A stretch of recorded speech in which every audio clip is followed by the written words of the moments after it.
vision procedure. Patient returns today. She had her dressing clean, dry, and intact, already removed, and now we can see that our plantar verrucocytes have blistered. So we see the separation of the dermal layers.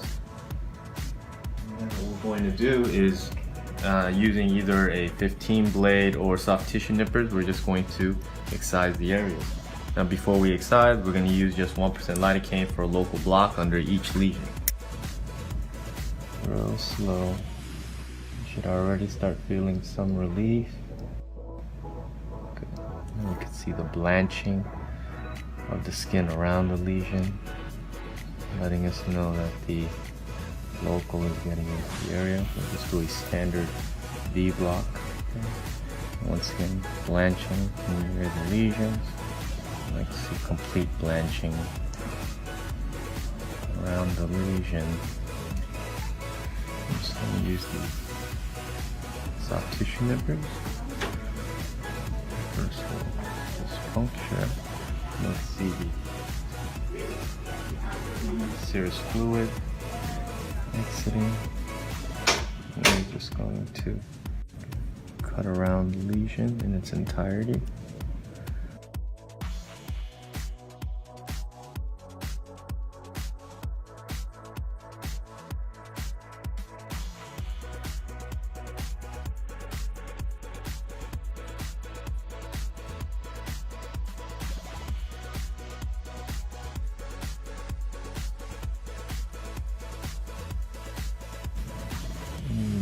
Portion, any remnants of the viral particles.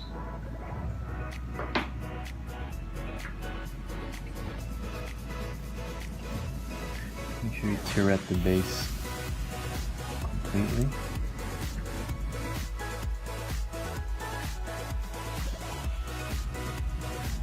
And just add some Lumicaine to achieve a little hemostasis. And then we'll come back here after we excise the remaining 3 for our applications of phenol. Okay. The patient is 100% comfortable. We'll continue to just excise the plantar lesions in its entirety. And just go all the way around.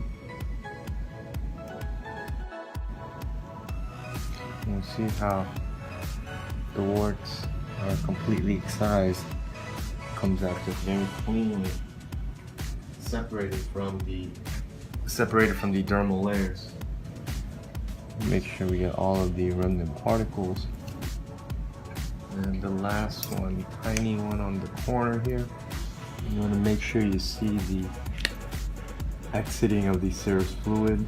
Make sure that we are down to the appropriate layer, and then we get that full thickness of the plantar lesion. And then sometimes we'll go back just to clean up some of these edges.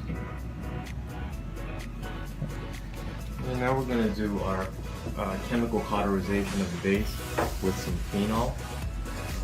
I will do typically 2 applications, 30 seconds each, to the bases of each of the plantar lesions. So we have our phenol, and we're just going to apply it to the base. And we're going to roll and count about 30 seconds for each of these bases, making sure we get the central aspect of the lesions, but also the surrounding areas to make sure we cauterize any remnant viral particles. We're going to neutralize our phenol with 70% isopropyl alcohol, so we'll just flush each of the areas with copious amounts of isopropyl, 70% alcohol, making sure we neutralize any remaining phenol into the sites.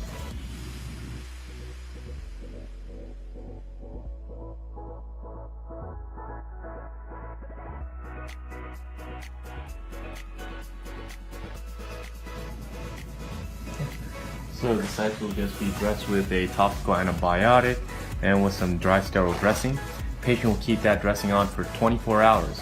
Next day, the patient is allowed to take the dressings off, shower as usual, just cleanse the areas with soap and water. Make sure to rinse very thoroughly, make sure we get all that soap water out of there.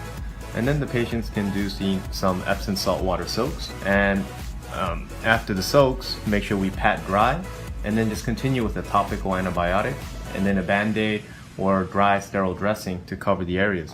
And then the patients will continue to do the same type of dressing change every day for the next 2 weeks. And then at 2 weeks, we'll follow up with the patient again. Just make sure everything is healing as planned, no signs of infection.